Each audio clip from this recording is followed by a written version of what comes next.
This week, the timeline has been dominated with nothing but drama. You have one story where it seems like Drake and UMG will not stop going back and forth with this fight. And it seems to get a little bit more ridiculous as it goes on. You have the CEO of UMG coming forward saying, all these claims are ridiculous. I didn't have anything to do with Not Like Us. And then you have Drake's team taking it a step further. Then you have the drama with Lil Yachty. Lil Yachty stepped up and said some really dumb things about George Floyd on a live stream, and it was a public outcry. But was it enough? Did people get mad enough after all of those things went down? Let's talk about it. The STEM Society. Welcome back to the STEM Society. My name is Cole Jackson. This is episode 116. We're live. Thank you guys for joining me for another wonderful episode. It seems like we can't get past this whole Drake and UMG situation. People keep talking a lot of shit that I don't want to hear. The talking heads are all over the place, which sounds a whole lot like hate. And then you got people who are the legal heads who keep going into this whole thing where we're learning too much about both these people, Drake and Kendrick. So in this week's episode, I wanted to talk a little bit more about what the new findings are and where we're going to go after this. So right now, we're in the discovery stage of this whole back and forth with UMG. So this is not the trial. We haven't took anything to trial yet. They're gathering evidence and they're making sure that people are giving us what they need. Now, I read the documents, 72 pages. It's a lot of shit. I'm not a lawyer. I'm just going to preface that right now. I'm not a lawyer. So what I'm going to tell you guys is more of a summarized version of what I read. Some of this stuff went a little bit over my head because some of the legalese is just too much for me to handle. I wish I had a legal person who could actually help me decipher some of this stuff. But with all that being said, let's go into what I found out and some things that I think are important. Let's start out with what Drake's team is saying. Drake's team is saying UMG had the power in Kendrick's contract to stop Not Like Us from coming out, but they let it drop anyway. Now he's pushing for an unredacted version of his contract. When Drake's team originally asked for it, they got a redacted version. Everything was blacked out. It was a lot of stuff going on, and they want to be able to see everything free and clear. So let me give you guys my thoughts on that. Honestly, you're asking for too much. Now y'all messing with this man's money and his career. I don't think you need an unredacted version of his contract to be able to know what's going on. Now y'all prying in a little bit too much. Bringing Kendrick's contract and some of this business into this is going way too far in my eyes. Now, originally, my stance on this, I think Drake needs to do what he needs to do to get paid. And to be honest with y'all, I still have a part of me that feels that way. I'm not going to sit up here and lie to y'all and act like I wasn't with this from the jump, because I was.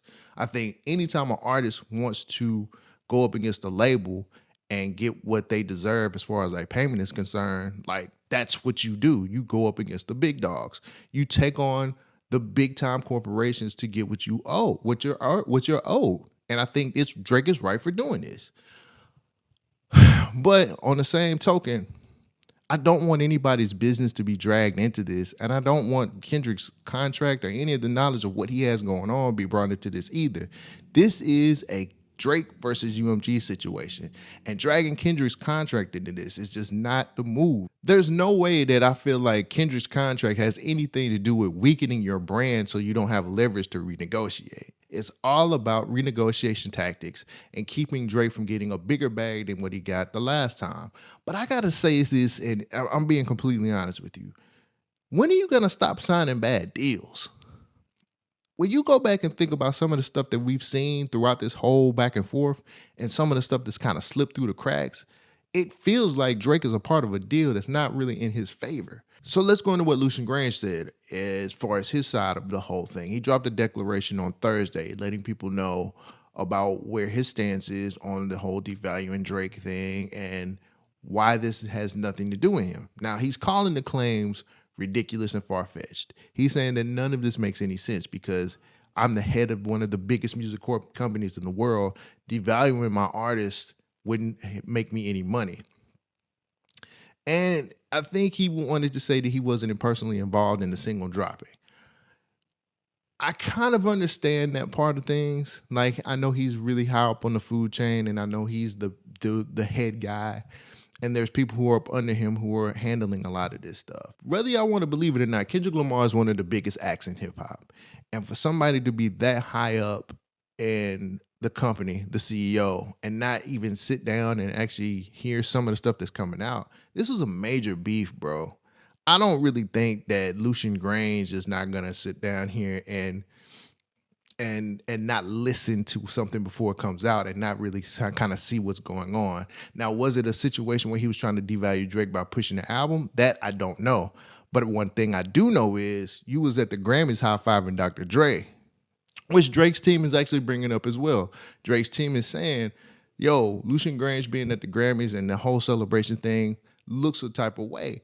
And I'm not against that. It does look a way. So what he did is he leaked the song as if I would leak the song. So he did the whole nostalgic blueprint of what I would do. He leak it, cause chaos, where, even, Lucian Grainge got involved with that. I was like, yo, that's why I was like, damn, I go hide to get this shit. I don't want no Lucian Grainge getting mad at me, man. I'm out of here, man. See, my problem was got me in the fucking barrel and shit. To me, that whole high five and all this other shit just looks away.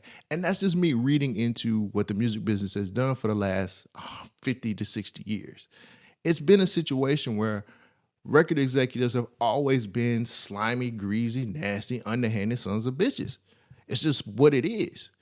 And for him to come out and say, well, I didn't see the art, or I didn't see any of the video, or I never heard Not Like Us before it came out. It just really feels away. It just feels weird that you didn't do that.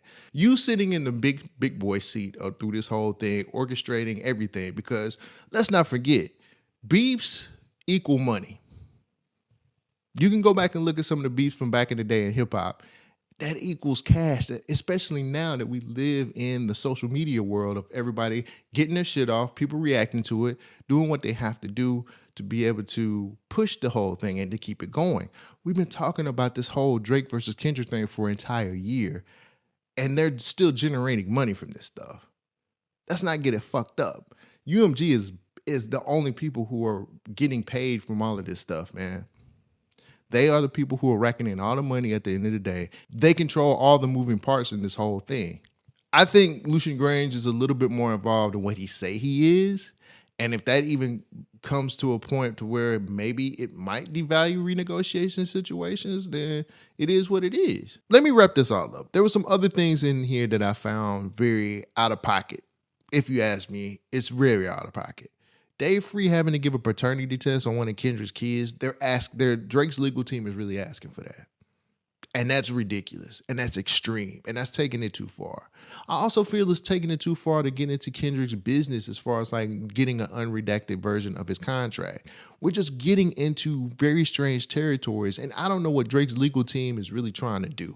Like, this is just really strange. It's to the point now where he's pulling Kendrick's personal business into this when it ain't really when you go back to the very beginning of this, they said themselves, this is not a Drake versus Kendrick thing in the courts. This is a Drake versus UMG, so Drake can get paid. But I don't feel like, I feel like now we're getting out of hand. They're even trying to look into the whole domestic dispute thing between Kendrick and his wife. Like, we're getting into really tall cotton, brother. Like, it is getting a little bit out of hand. Drake is making it harder and harder for people to support him in this whole thing. I was an early supporter. I still am a supporter of this. I want Drake to be able to get paid what he's owed. When it comes to the value of who he is as an artist, when it comes to what he's earned UMG, I really want him to get paid because labels have screwed artists for so long, and it's time for them to take a hit, but not to the point of bringing people's personal life into it. It's just not fair and it ain't right. And everything in our business, and I know we're looking at it as like, well, this is going to be in the courts. How are we going to get hold to it? Believe me, when it comes to things like that, the internet gets a hold of it. So I just feel like it's really strange territory what his legal team is doing.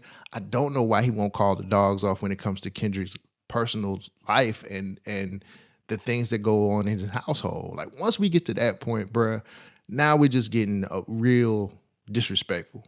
And I don't want it to be disrespectful to Kendrick. Kendrick didn't ask for none of this shit. And nigga got into a beef. He whooped your ass. He gave us great music, and now we're to the point where we asking for paternity tests. It's just making it very hard for me to say I'm okay with this anymore. And I was very solid on really standing behind him. I don't know.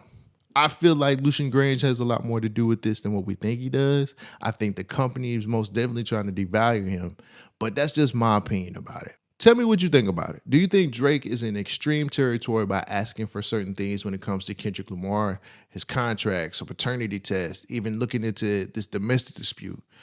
Or do you think you got to do what you got to do to be able to get your bag and be able to beat the record labels? There's a conversation to be had, and it's in the comments. Let me know down below. So there was some backlash on the internet here recently with Lil Yachty's verse on the Black Boy Max stream. If you guys haven't seen the video, let me play it for you guys right now. Wait for it, wait for it. I TS you, I'm finna go break the bank for it. Put my knee up on her neck, I went George Floyd. I be tweaking, she get wet, she gon' wait for me. Wait for it, wait for it. Are you surprised by this, first of all? Yachty has been one of those people in hip hop who has taken chances, and they're not always been the best ones. They've not always been for us. It's always been something to be against culture. Not always, but he's taken a lot of risks against us when it comes to his music. I think that when I first heard the bar, I was kind of shocked. And that's very hard to do with me because I've heard so much hip hop. I've heard so much shit come from all of these rappers that it's really hard to shock me. But it shocked me in a different way because George Floyd was somebody who died in front of all of us. We seen what happened when that police officer killed that man. Forget about what everybody says. Forget your conspiracy theories. Let's just understand that a black man got killed in front of us by a police officer. I know what you guys like to say. And when we get things like this, it makes it a little harder to defend hip hop. Now, for anybody who's listened to me for a very long time, I mean, going back to like my government name days when I was on a podcast called Government Name, there used to be some debates here and there about how dangerous hip hop could be to our community, to kids, and so on and so forth. And for me, I've always been like, well, you know, parents need to parent more. You guys need to be intervening into these kids' life so they don't listen to that type of shit.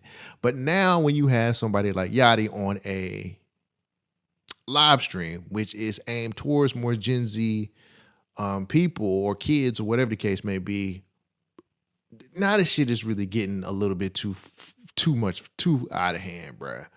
And I don't want to be the old man shaking his hands at the clouds, shaking his fist at the clouds saying, oh man, you kids today don't know hip hop. Because I like to embrace what's coming. I like to embrace the future. I like to embrace an evolution in hip hop.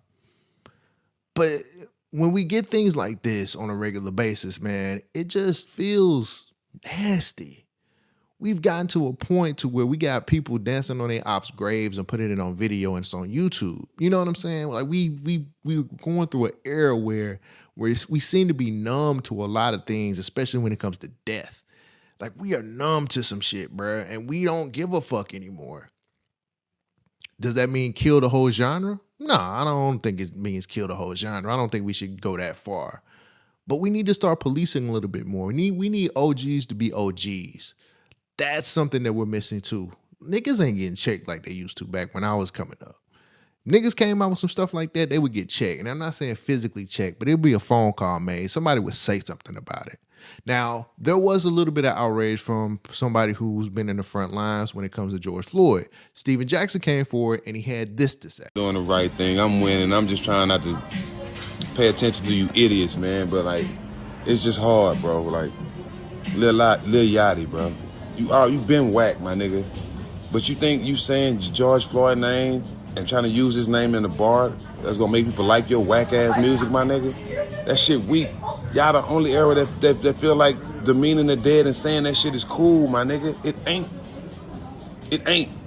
And it's me and the whole Third Ward and the whole Houston, Texas riding behind G, man. Don't ever say his name, bro. None of y'all knew G. Nothing about him. But y'all wanna say his name for clout. Put a knee up on his neck. That's some weak ass shit, Yachty. But let somebody die in your family. We gonna do a whole skit about it and see how funny it is, bro. Cut that shit out, man. It's only you whack Sambo ass niggas that do shit like that. Bam, we got action. Steven Jackson comes forward and he gives his whole thing, his whole spiel about that. And I think, okay, we're going to get somewhere with this. Steven Jackson is going to call us to do more and come forward and say, hey, man, let's start blackballing some of these niggas who saying some corny lines and doing some whack ass shit. And then, probably what? 24 hours later, we get this. Hey, what up, bro? I took my post down about Lil Yachty, man, because, I'm emotional about George. I apologize to him. You know what I'm saying? We spoke, and he apologized as well. I told him it don't make no sense to make no public apology. Me and him spoke. You know what I'm saying? He understood, and he understands the outrage.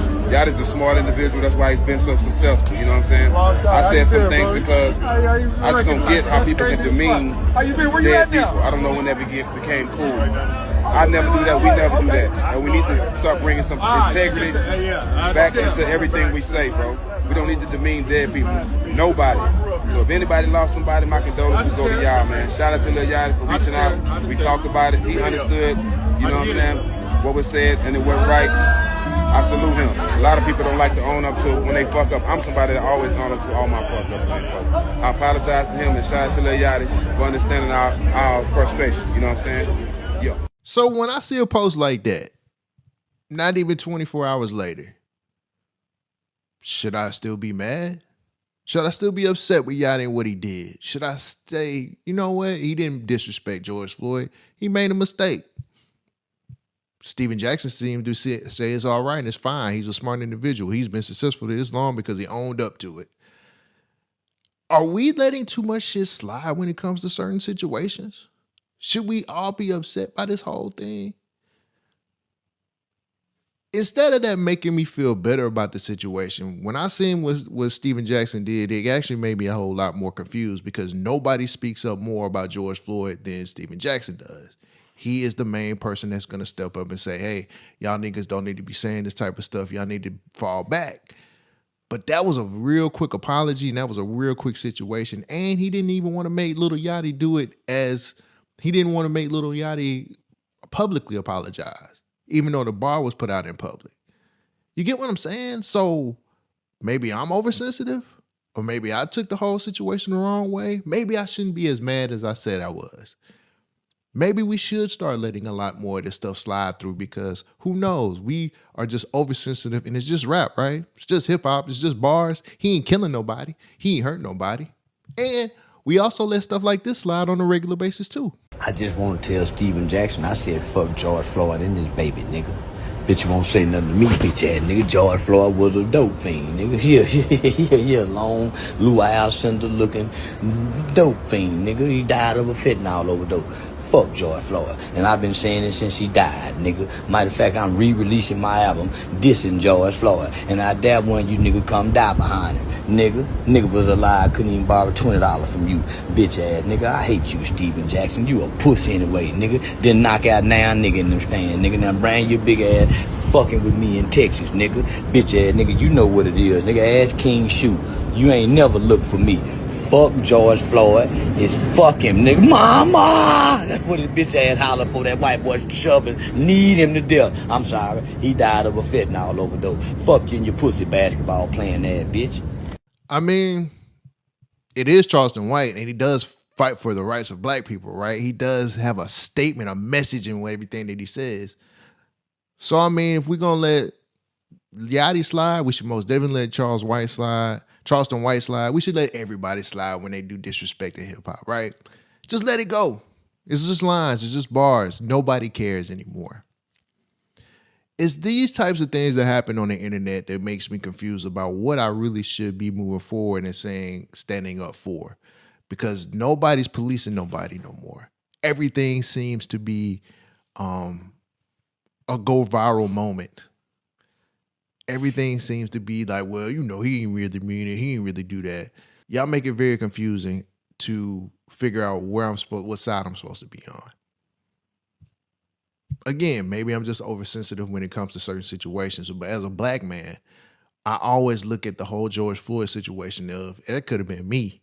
And I really don't want nobody disrespecting my death like that if that was me or somebody in my family. If it was me personally, if I was in George Floyd's family, Lil Yachty wouldn't hear the end of it. And he would have to publicly apologize if he said anything about my brother, my father, whatever the case may be. But again, maybe I'm just oversensitive, or maybe I'm looking at the whole situation in the wrong way. I wanted to put the ball in your court and wanted to hear what you had to say about it. What would you do? Would you make your Lil Yachty publicly apologize? Would you blackball Lil Yachty? What could be possibly have done to check him to keep this from happening again? Should it be double standards? We let Charleston White get away with everything. Should we let Lil Yachty get away with it too? I just want to know what you guys think in the comments down below. Tell me what the conversation should be about. Thank you guys for joining me for another episode. Make sure you guys like, share, and subscribe. Make sure you guys come back, support the channel. On Wednesday, I will be dropping my review of Chance the Rapper's new album, and I think I might have an opinion about Cardi's new Imaginary Players song. I've heard it a couple times. I've seen some people's reactions to it. I'm probably going to give you my own reaction to it. Take care of yourself. I love you guys, and I'll catch you next episode. Peace out. Thank you for joining the STEM Society.